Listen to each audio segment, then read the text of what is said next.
Hi guys, Kalbularyo nga po pala ulit. And for today, ang ibibigay ko naman sa inyo na albularyo tips o isang orasyon ay tungkol naman sa mga sakit nyo sa balat. So, nangangati ka ba or nakakaranas na parang nagsusugat palagi yung balat mo or lagi kang namamantal tapos hindi siya gumagaling dun sa mga normal na gamot natin or normal na mga pagpapaderma.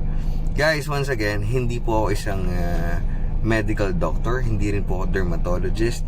Okay? Isa akong spiritual healer, and baka kasi makatulong sa inyo itong aking isang orasyon na pwede nyo gamitin sa bahay lang gamit yung inyong panligong tubig. Ang gagawin nyo lang ay babanggitin nyo itong isang salita na to na 3 beses, and ibubulong nyo siya dun sa inyong tubig pampaligo.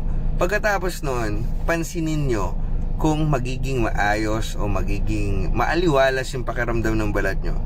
So sa maraming pang tips sa pang araw-araw nyong problema, abangan nyo ulit yung susunod na albularyo tips ni Kalbularyo. Bye guys!